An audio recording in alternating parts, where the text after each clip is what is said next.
Lucaci Florentin, Noua Dimensiune, The New Dimension, die Neue Dimensiune. Am deschis o nouă dimensiune. La fanii mei dragi, chiar pică bine. Politica e făcută pentru mine. Dar câteva chestii vreau a spune.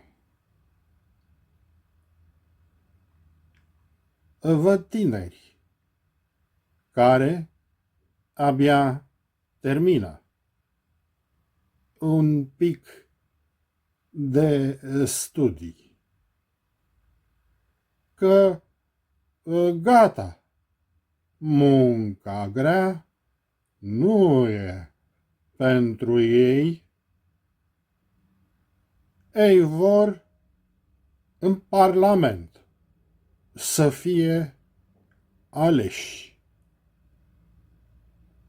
pe programul unui partid, deși cam toate promit aceleași lucruri. Că o să fie aur pe străzi,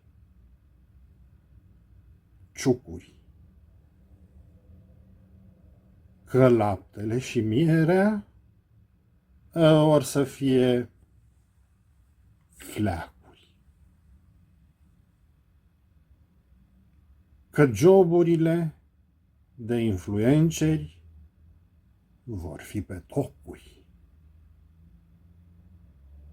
Industrie, fabrici, uzine, planturi, toți ar vrea. Dar toate deja sunt sau se fac altundeva. Că, na, așa sunt lucrurile în lumea asta. Unii livrează materiile prime, alții le pun în valoare. Bine. Știți că Olanda a fost prima republică? Din bătrâna, așa zisa, Europa. Înconjurată de regate și împărății și alte asemenea minunății. Dar, vai, era sabotată din toate părțile. Nu cum vă zic șăgalnic și fals cărțile, că sunt prea liberali și că înfloresc mai repede ca regatele ce o necăjesc și că ar fi bine să aibă și ea un rege care să o conducă falnic, fără preget. Deși toți cetățenii o duceau foarte bine. Și după cum mulți munceau în mine, au trebuit să plece fuguța la război. cu cei ce mâncau fripturi cu usturoi. Să taie și pădurile vechi de sute, mii de ani. Să construiască vapoare de război pe bani. Să apere forma de guvernământ președinția în fața celor ce doreau aprig anume monarhie. Mă întreb, de ce dacă tot trăiau așa bine? De ce nu erau urmați în faptă și simțire de toate acele vașnice, regate, liberale, tare, de cădeai pe spate, și toate acestea mândre la un loc bombardau de zor și le dădeau foc. În socialism, de ce nu erau anumite lucruri bune? De trebuiau dărâmate toate și date la fier vechi. Doar atunci au crescut multe generații. Nu era foamea și frigul până la urechi. Învățământul era solid și eficient.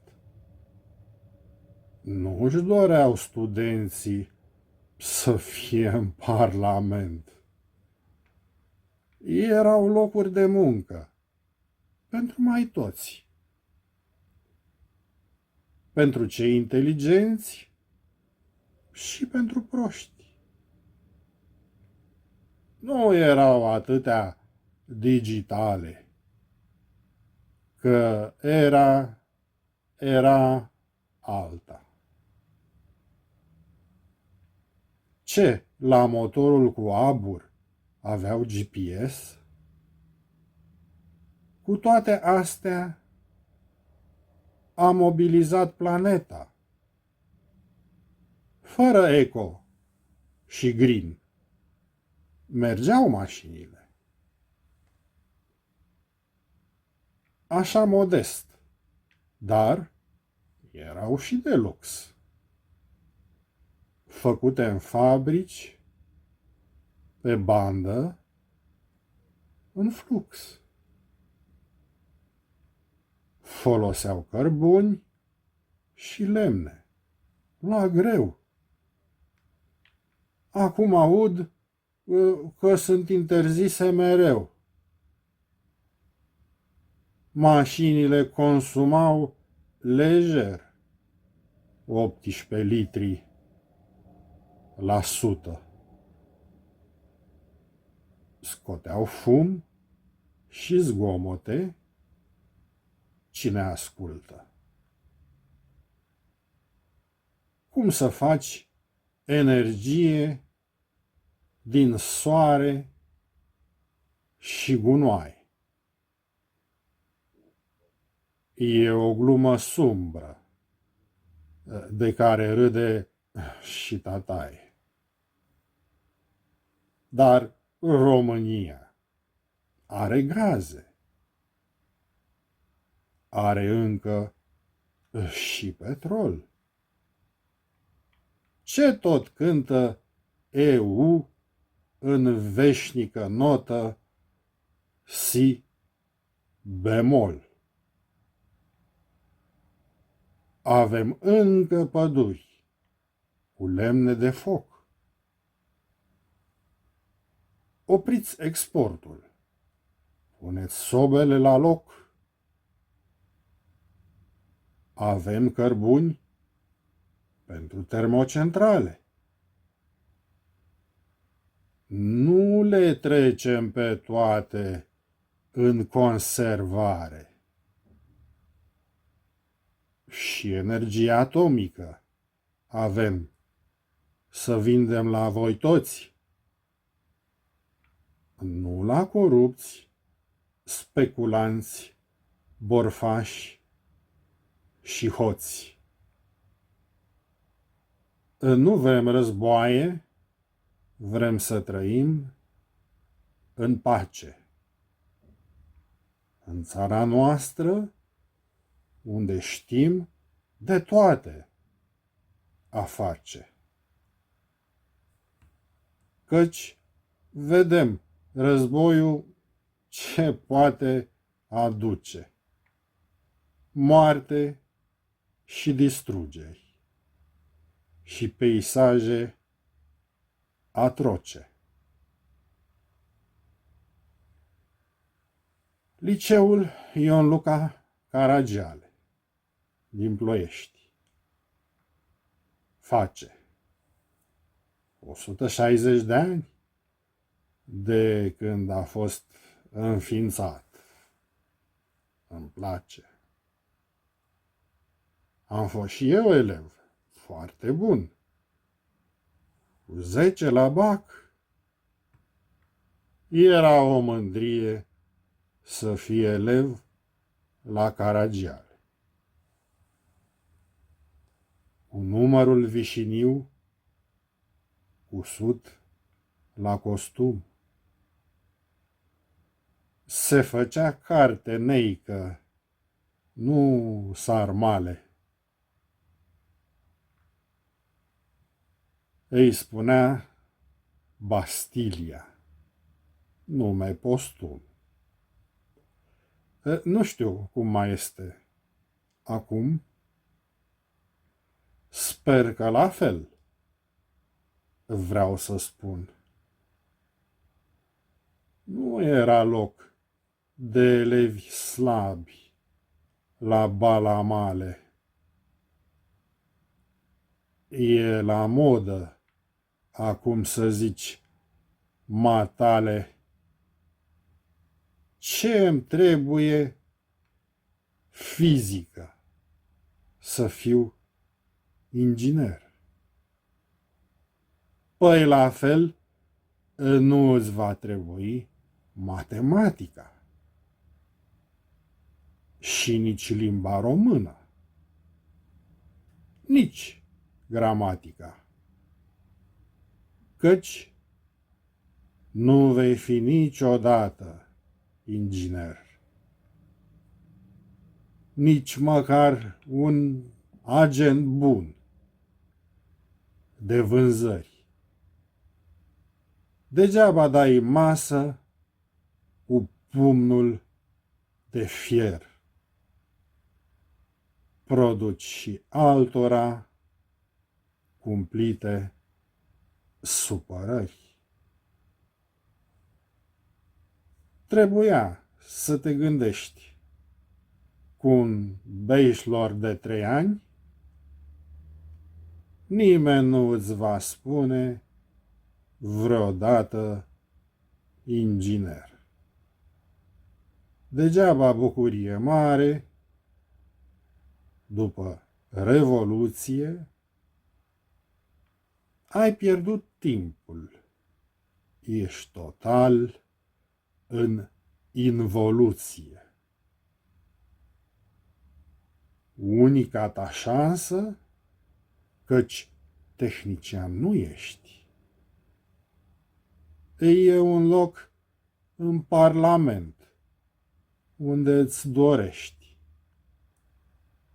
Votezi da, nu, asta dacă ești la ședință,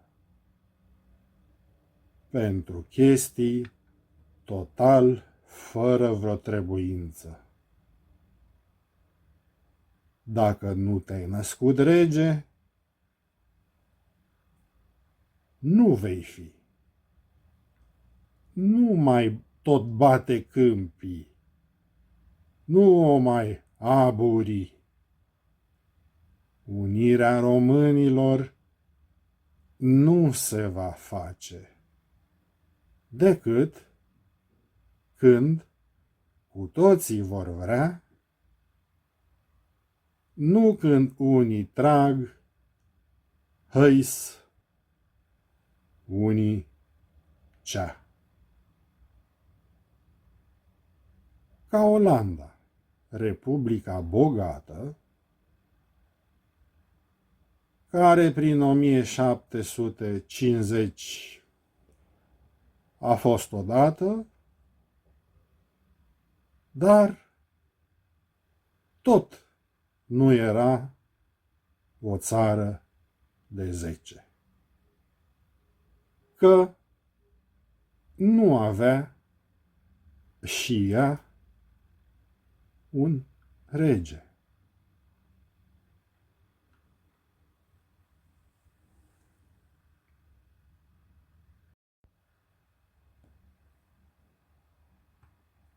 Lucaci Florentin, The New Dimension.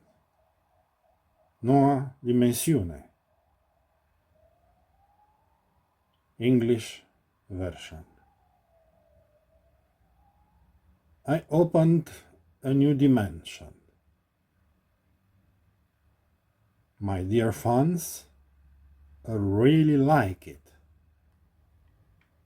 Politics is made for me.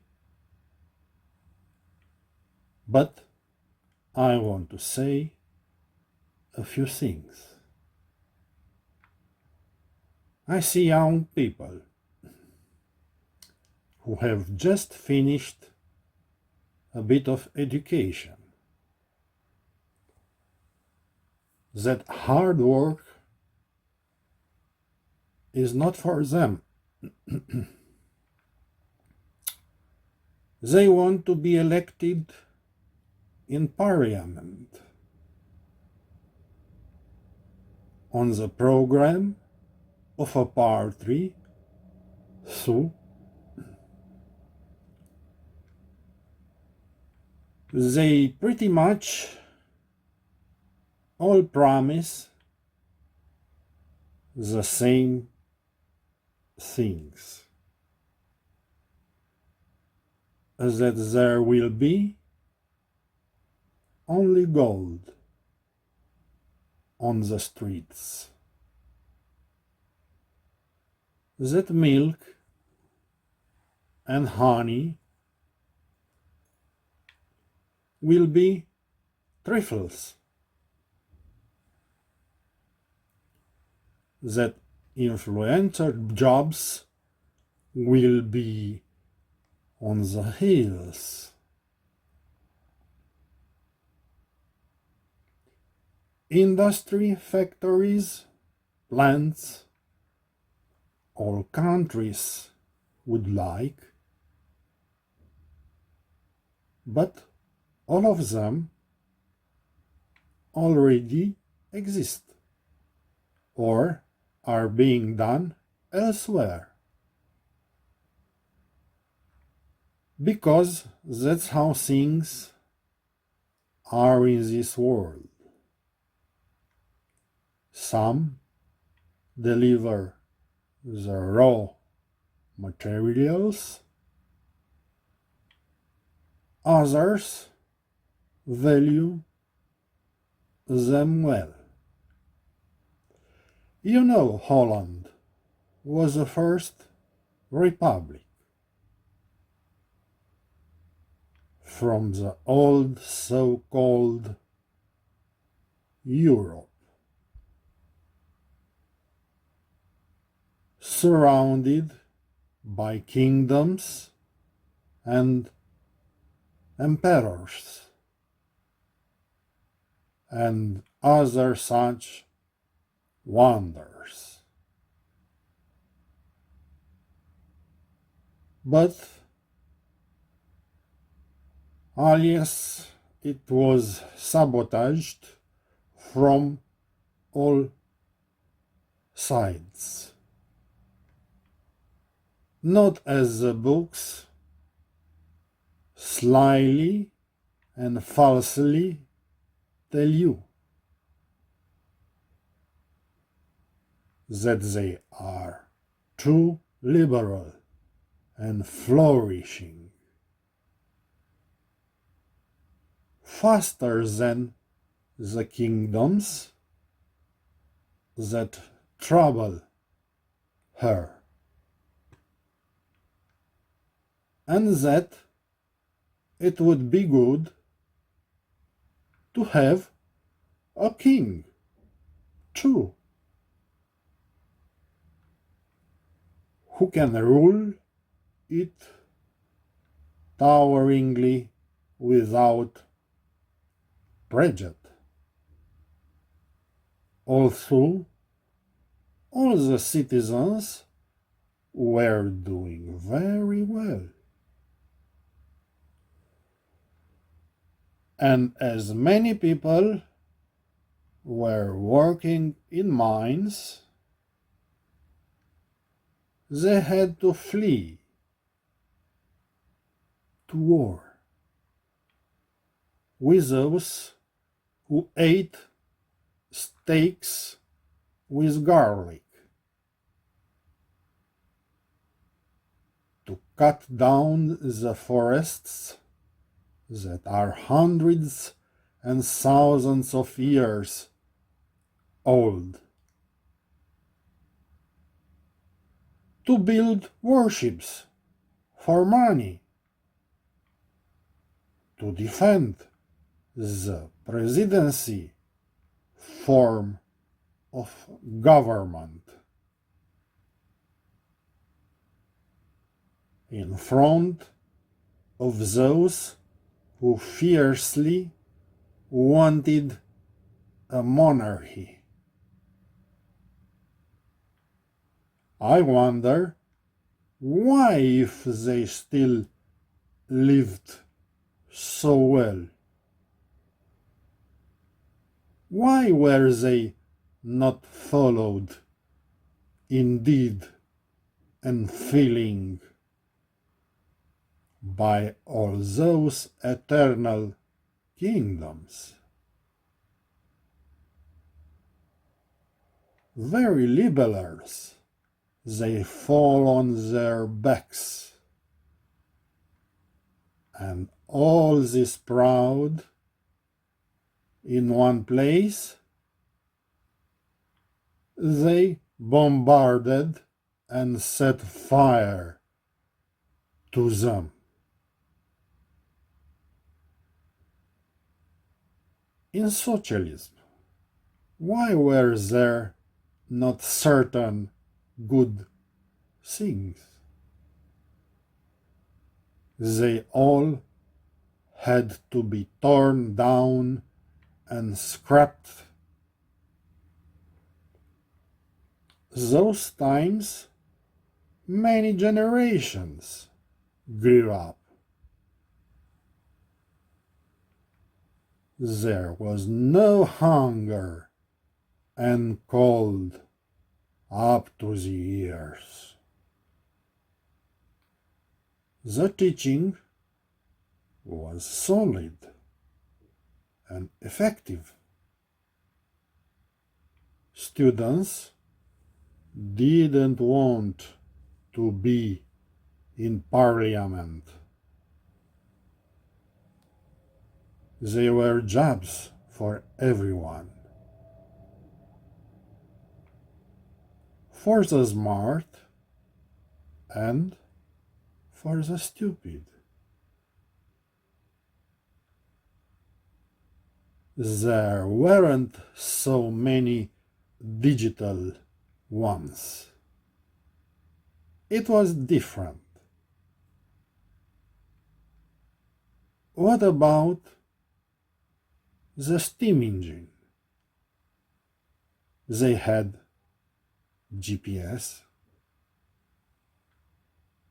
However, he mobilized the planet.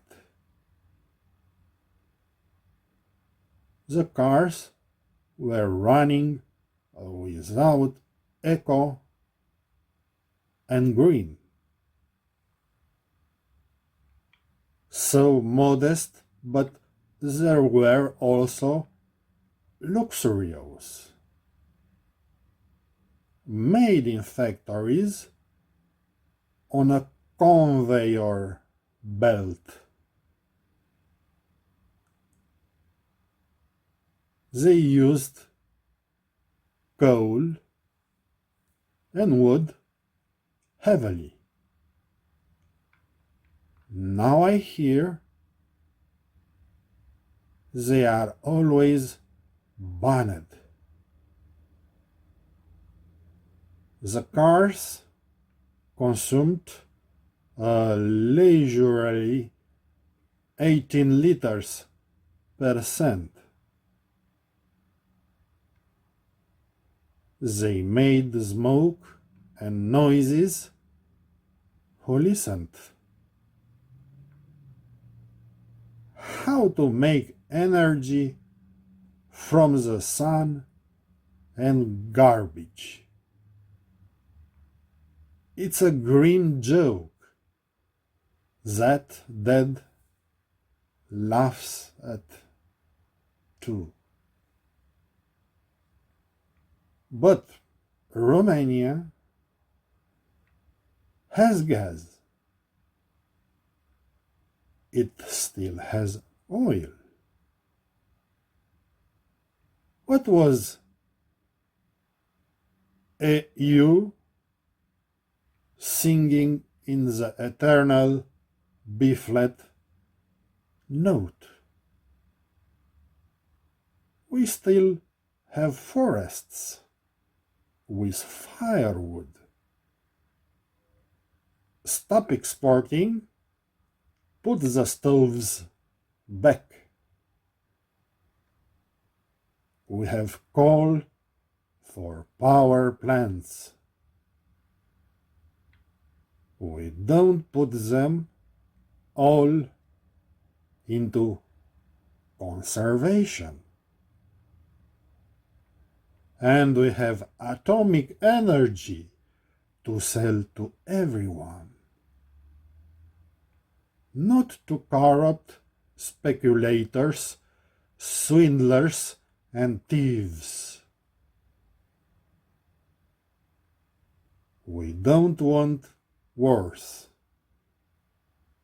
We want to live in peace. In our country, where we know how to do everything. For we see what war can bring: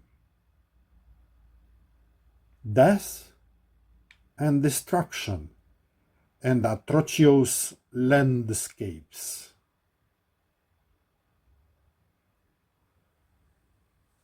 Io Luca Caragiale, High School in Ploiești, does 160 years since it was established. I like it.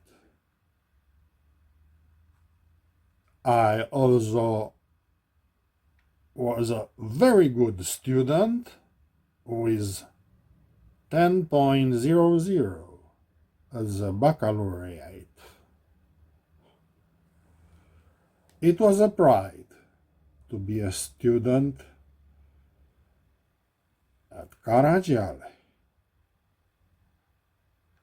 with a cherry number sewn to the suite. Students were learning, not cooking. It was called Bastilia, a posthumous name. I don't know how it is now. I hope things are the same. There was no place for weak students at the hinges. It's fashionable now to say poor student. Why I need physics to be an engineer?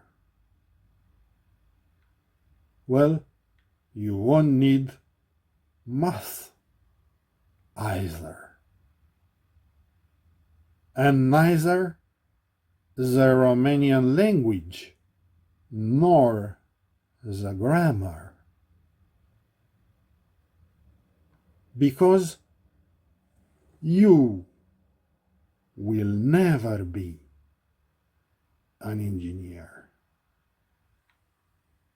Not even a good sales person. In vain you beat the mass with an iron fist. You also cause other people a lot of trouble. You had to think with a bachelor 3 years. No one will ever call you an engineer. In vain, great joy after the revolution. You've wasted your time. You are totally in involution. Your only chance, because you are not a technician, there is a place in Parliament where you want it. Vote yes or no to this if you are at the meeting.